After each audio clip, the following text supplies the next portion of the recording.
what was this?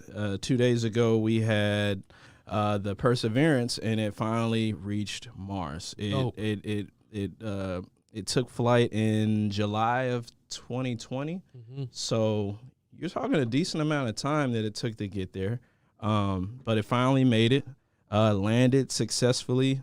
They had some pictures of what, it's seen and stuff of that. I'm just like, wow, man. Like, I know you're a space guy like I am. And it might be because we April dudes. But this is dope. Yeah. I love this type of stuff, man. Like the fact that you like, when did it leave? Like, oh, last year. It just got there? Yep. Landed, did its thing. I mean, and if you've seen any type of landing, I mean, that thing's got to get through the atmosphere. Yeah. Kind of chill, hover, land just right. And I mean, it's got to break the atmosphere. So really, there's a whole heat shield on it. Engineer broke stuff. that, you know what I mean? Right. Once that let go, and then it like parachutes down. Man, and then the science that it takes to do that type of stuff. Engineering is just incredible.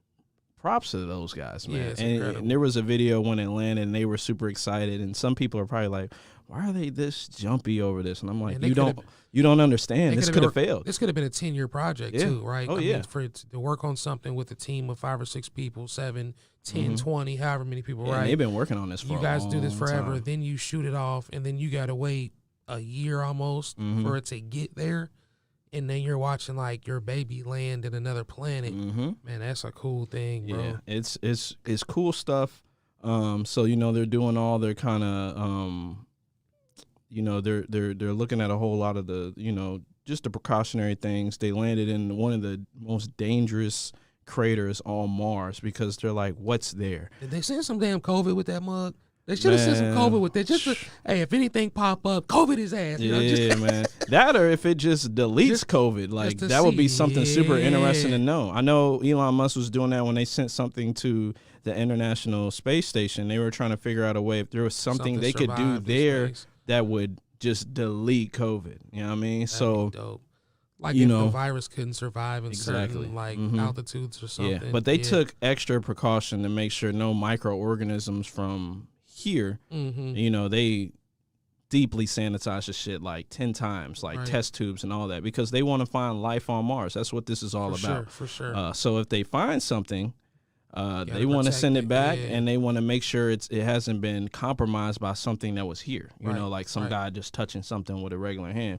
There's videos of these guys masked up, gowned all the way down, tight on them, tight body, to make sure that doesn't happen.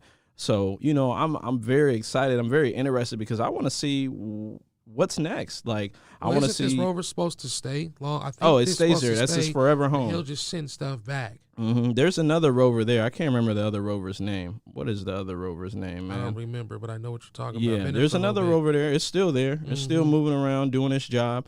But they've got to send updated equipment. You know what I mean? That one's been there for years, I think. Yeah, oh yeah. And it's just the pictures and everything, the video on this one, it's going to be nuts. Oh yeah. They've already shown some pictures, you know what I mean? And I'm just like, you get to look around and it's just like. I think Hubble telescope just made some upgrades to the actual telescope. Yeah, they just upgraded the telescope. That's what they were doing at International Space Station. Some of them pictures was already dummy, but that, man, oh my goodness. Yeah, man, it's super cool stuff. If you ever go to LA, if you've not been there already, Griffith Observatory up in Runyon Canyon is dope. I gotta go. And that's my thing. I like going to observatories. And that's something people just don't like doing. And it goes back to what we were originally talking about, just with experiences as kids, as these children getting to experience stuff like that.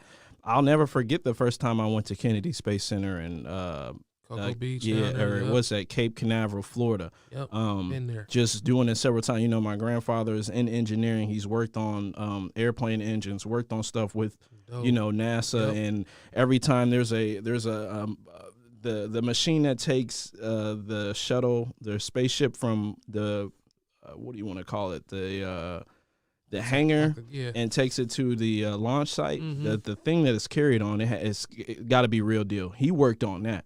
So when I have kids and we go down there, I'll be like, your grandfather worked on this, and they still use it to this day.